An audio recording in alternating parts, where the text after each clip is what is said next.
नमस्कार दोस्तों, हमारे माननीय प्रधानमंत्री नरेंद्र मोदी आपातकाल के 50 साल मना रहे हैं और 50 साल मनाते हुए कांग्रेस को कोसते हुए नजर आ रहे हैं। दोस्तों, प्रधानमंत्री नरेंद्र मोदी लगातार 70-75 सालों को हमेशा याद करते हुए नजर आते हैं, लेकिन उनके 10-11 सालों में जो देश का हाल हुआ है शायद उस पर वो कभी बात ना करे। अपने 11 साल के कार्यकाल पूरा होने पर भी एक प्रेस कॉन्फ्रेंस हमारे मोदी जी करते हुए नजर नहीं आए। इनफैक्ट जेपी नड्डा और अमित शाह को आगे कर दिया, उस प्रेस कॉन्फ्रेंस से भी गायब रहे। लेकिन जब बात कांग्रेस को कोसने की आती है तो प्रधानमंत्री नरेंद्र मोदी उन बीते पन्नों को लगातार उलटते हुए नजर आते हैं। लेकिन इस बार मोदी जी ऐसी भूल कर गए जहां पर अपने विरोधियों को शायद वो कम आंकते हुए नजर आए।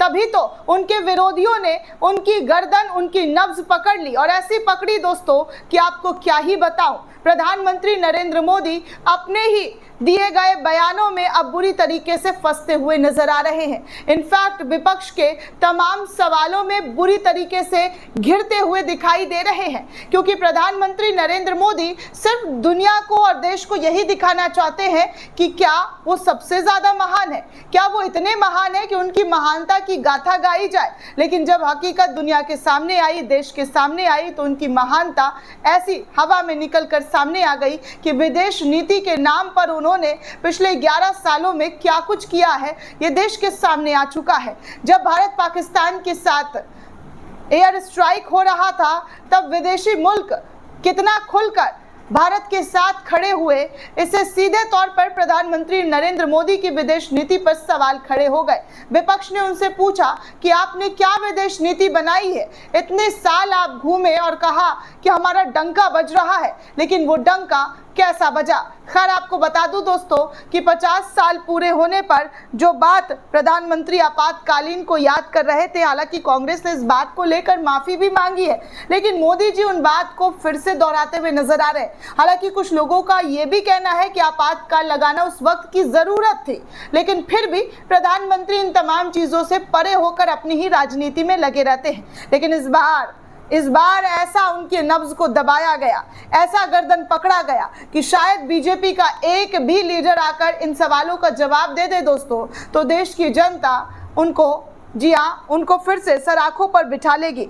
दरअसल दोस्तों, आपको बता दूं कि मल्लिकार्जुन खड़गे ने आपातकाल को लेकर क्या और किस तरीके की बातें कही है। मल्लिकार्जुन खड़गे ने एक प्रेस कॉन्फ्रेंस किया है, आपको वो वीडियो भी दिखाऊंगी दोस्तों मल्लिकार्जुन के प्रेस कॉन्फ्रेंस की, लेकिन उससे पहले मैं आपको मल्लिकार्जुन खड़गे का वो बयान बता दूं। मल्लिकार्जुन खड़गे ने कहा कि ट्रंप ने कहा मैं हिंदुस्तान और पाकिस्तान के बीच वार रुकवाई है, लेकिन नरेंद्र मोदी के मुंह से एक शब्द नहीं निकला। ट्रंप ने ये बात 1-2 नहीं बल्कि 17 बार बोली, तब भी मोदी जी चुप रहे, खामोश रहे। नरेंद्र मोदी के मुंह से एक भी शब्द नहीं फूटा। नरेंद्र मोदी ट्रंप से डरते हैं लेकिन विश्व गुरु बनना चाहते हैं। एक तरफ ट्रंप नरेंद्र मोदी को डराते हैं और दूसरी तरफ ये ट्रंप के लिए प्रचार कर जाते हैं। अब की बार ट्रंप सरकार कहते हैं, मतलब जिसके अंदर इतने अवगुण हो वो भी हीरो बनना चाहता है। ये बात कांग्रेस के अध्यक्ष मल्लिकार्जुन खड़गे के जरिए कही गई है। उन्होंने साफ कहा कि मोदी जी झूठे प्रधानमंत्री हैं और वो सिर्फ और सिर्फ झूठ बोलते हैं। आपको बता दूं कि आज इमरजेंसी के 50 साल पूरे होने पर पीएम मोदी ने अपने सोशल मीडिया एक्स पर लिखा कि ये भारत के लोकतांत्रिक इतिहास के सबसे काले अध्यायों में से एक अध्याय है। भारत के लोग इस दिन को संविधान हत्या दिवस के रूप में मानते हैं। इस दिन भारतीय संविधान के मूल्यों को दरकिनार कर दिया गया, मौलिक अधिकारों को छीन लिया गया और प्रेस की स्वतंत्रता को खत्म कर दिया गया। कई राजनीतिक नेताओं और सामाजिक कार्यकर्ता, छात्र और आम नागरिकों को जेल में डाल दिया गया। ये सब प्रधानमंत्री नरेंद्र मोदी जी कह रहे हैं, प्रेस की स्वतंत्रता। अब आपको क्या बताऊं दोस्तों, पिछले 11 सालों में प्रेस की स्वतंत्रता कहाँ है, किस लेवल पर पहुंच गई है, ये भी आप रोज देख रहे हैं। हालात ये हो गए कि गोदी चैनल्स के एंकरों को फील्ड पर रिपोर्टिंग करने से डर लगता है। लोग गोदी चैनल्स को भगाते हैं, मुंह पर गोदी मीडिया हाय हाय के नारे लगाते हैं, और तो और कोई सवाल इनसे पूछ ले तो उन सवालों को किस तरीके से डरा देते हैं, धमका देते हैं, नौकरी तक खा जाते हैं। ऐसे ऐसे मंत्रियों के आपने देखे होंगे कि किस तरीके से जब स्मृति ईरानी अमेठी से सांसद थी तो एक दैनिक भास्कर के पत्रकार ने उनसे सवाल पूछ लिया तो उन भास्कर के रिपोर्टर को ही नौकरी खा गई और धमकी देते हुए कहा कि तुमको देख लेंगे, और ऐसा ही देखा कि उनको नौकरी से हाथ धोना पड़ा। तो ये प्रेस की स्वतंत्रता है, प्रेस की आज़ादी है, जहां पर एक नाम के अलावा किसी दूसरे नाम का जिक्र ही नहीं किया जाता है। खैर, आपको बता दूं कि मल्लिकार्जुन खड़गे ने आज प्रेस कॉन्फ्रेंस किया और बोला कि आज महंगाई, बेरोजगारी, भ्रष्टाचारी, आर्थिक बदहाली का इनके पास जवाब नहीं है। काला धन लाने की बात कही थी, वो कहाँ है? जो लोग ये अपने झूठ को छिपाने का नाटक रच रहे हैं और संविधान हत्या दिवस मना रहे हैं, उनको ये बात जान लेनी चाहिए कि आज जो महंगाई है, बेरोजगारी है, उस पर बात करने की बजाय आप इधर उधर की बात करते हुए नजर आते हैं। 25 जून 1975 को तत्कालीन प्रधानमंत्री इंदिरा गांधी ने देश में आपातकालीन की घोषणा की थी। ये 21 मार्च 1977 तक, यानी कि 21 महीने तक लागू रहा था। अब इसी को लेकर कांग्रेस के जो अध्यक्ष हैं, उन्होंने जमकर बीजेपी और मोदी जी पर वार किया। उन्होंने कहा कि आज हम देश में अघोषित आपातकाल का सामना कर रहे हैं। भाजपा हमारी संविधान बचाओ यात्रा से घबरा गई और आपातकाल के 50 साल की बात करने में लग गई है। जो आज हकीकत है, उस हकीकत से वो किस तरीके से पीछे जा रही है, ये आपके सामने है। दोस्तों, आप सभी को पता है कि इस वक्त देश में क्या हालात है, किस तरीके के हालात हैं। महंगाई कितनी ज़्यादा है, बेरोज़गारी कितनी ज़्यादा बढ़ी हुई है, लोगों के पास रोज़गार नहीं है, नौकरी नहीं है, और महंगाई हर दिन आसमान छू रहा है।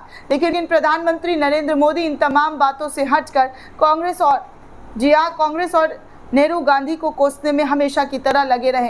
अरे भैया, आज की बात कीजिए, कल जो बीत गया सो बीत गया। आने वाले कल में क्या होने वाला है और आज में क्या होने वाला है, इस पर चर्चा कीजिए। लेकिन इन चर्चा से हमेशा से भागते हुए आए प्रधानमंत्री को इस बार मल्लिकार्जुन खड़गे ने ट्रंप मामले में जिस तरीके का बयान ट्रंप के जरिए दिया जा रहा है, उसमें बुरी तरीके से फंसा दिए हैं। अब प्रधानमंत्री और बीजेपी इन तमाम मामलों में कैसे बात करती है और किस तरीके का बयान देती है, ये देखना दिलचस्प होगा। खैर, आपको बता दूं कि इतनी बार विपक्ष ने सवाल पूछा है कि भैया ट्रंप क्यों कह रहे हैं, इन तमाम सवालों का जवाब आज तक बीजेपी के जरिए नहीं की गई। ना प्रधानमंत्री के जरिए, ना गृह मंत्री के जरिए, ना राजनाथ सिंह के जरिए, और ना ही किसी मंत्री के जरिए। हालांकि कुछ दिन पहले ये ज़रूर कहा गया कि प्रधानमंत्री ट्रंप के साथ फ़ोन पर बातचीत करते हुए सीज़ फायर के बारे में बता रहे थे कि भारत किसी के बीच में आने की वजह से सीज़ फायर नहीं किया, बल्कि पाकिस्तान की वजह से जो है सीज़ फायर किया गया। लेकिन उसके कुछ ही घंटे बाद ट्रंप ने फिर से ये कह दिया कि भैया उन्होंने ही सीज़ फायर कराई है। मतलब आप समझिए कि ट्रंप मोदी के हर एक चाल को फेल करते हुए नजर आ रहे हैं, या फिर उनकी दोस्ती ख़त्म हो गई है, तभी इस तरीके की बातें डोनाल्ड ट्रंप के ज़रिए कहा और किया जा रहा है। दोस्तों, इस पूरे रिपोर्ट को लेकर आप क्या सोचते हैं, आपकी क्या राय है, हमें कमेंट करके ज़रूर बताइएगा। साथ ही साथ चैनल को ज़्यादा से ज़्यादा लाइक, शेयर और सब्सक्राइब करना बिल्कुल भी ना भूलें। शुक्रिया दोस्तों।